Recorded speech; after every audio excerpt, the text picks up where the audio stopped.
बदलण्याचा नाही, इतिहासाचं विकृतीकरण करण्याचा घाट आहे. सुरत लुटले, हो सुरत लुटले. जंजिराच्या लढाईमध्ये सुरतेतून शास्त्रसाठा आणि बोटी आल्या, ही माहिती महाराजांना मिळाली. त्यामुळे महाराजांना सुरतेच्या मुघलांवरती प्रचंड राग होता.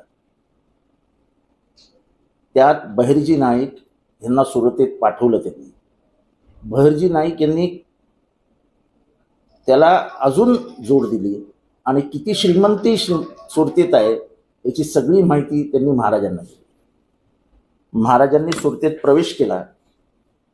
सुरतेत प्रवेश करताच इनायत खान नावाचा जो सरदार होता मुघलांचा, त्यांनी निरोप समझोत्याचा धाडला आणि समझोताचा निरोप वकील घेऊन येईल आणि वकील बसेल असे सांगून त्यांनी एका अंगरक्षकास पाठवले.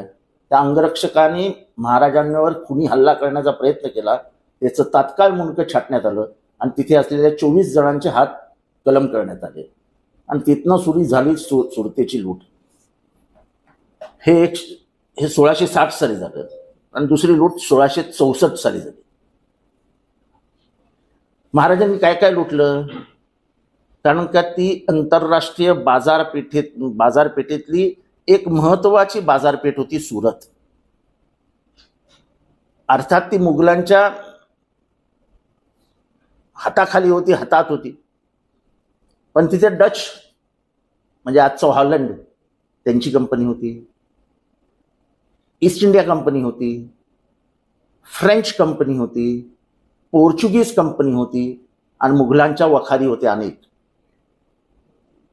अनेक श्रीमंत व्यापारी तिथे धंदा करत असेल. म्हणजे श्रीमंतीला काही मर्यादाच नाही.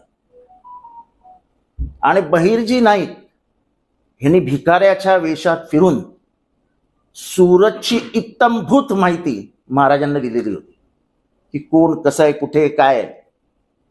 पण 2 माणसं जी त्यांच्या समोर नावं देण्यात आली, त्याच्यात एक फादर अँब्रोस, जे ख्रिश्चन धर्माचे पादरी काय म्हणतो आपण त्याला, आम्ही फादर म्हणतो, ह्यांच्या बाबतीत कळवण्यात आलं की ह्यांच्याकडे खूप धनसंपत्ती आहे. पण त्याबरोबर हेही सांगण्यात आलं की ते प्रचंड दानशूर आहेत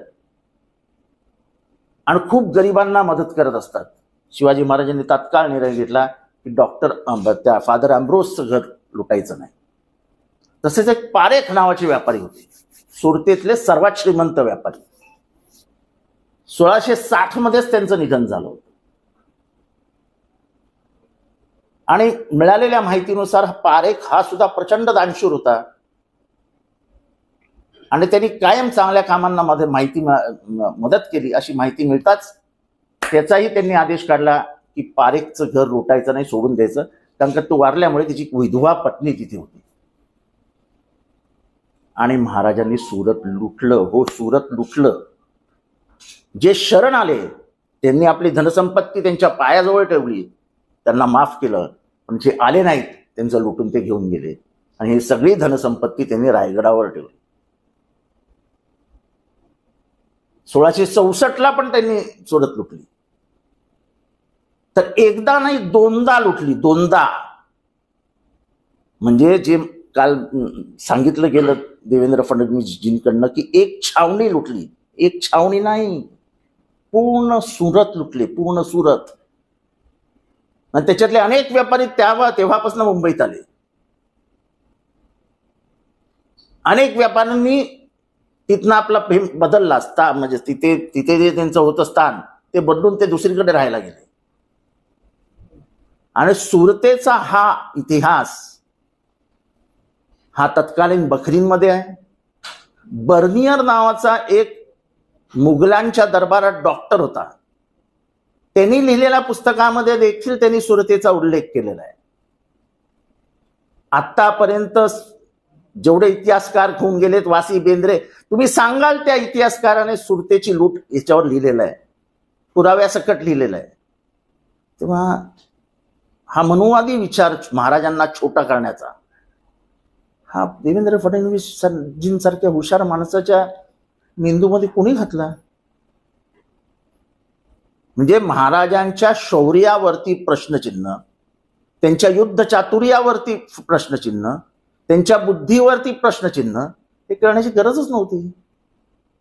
म्हणजे पुतळा पडला तर आता विषय दुसरीकडे वळवूया, हा तर प्रयत्न नाही ना.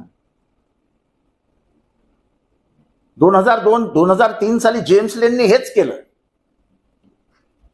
महाराजांच्या पितृत्वाविषयी शंका व्यक्त केली, जिजाऊला बदनाम केलं आणि अख्खा महाराष्ट्र गोंधळला.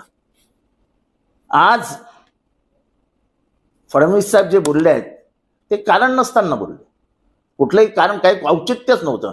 आता बर्नियर लिहिलेलं पुस्तक, बखरींमधल्या नोंदी, याच्यासाठी काँग्रेसने माफी मागावी. कशासाठी? काय कारण? हे मनुवादी विचार हे महाराजांविरुद्ध कायम होते आणि असतील कायम. जेम्स लेनला माहिती देणारे 9 जण कोण होते अख्ख्या महाराष्ट्राला माहिती आहे. त्यामुळे काल जे काही बोललं गेलंय ते महाराजांचं शौर्य ह्याच्यावर प्रश्नचिन्ह निर्माण करणार आहे.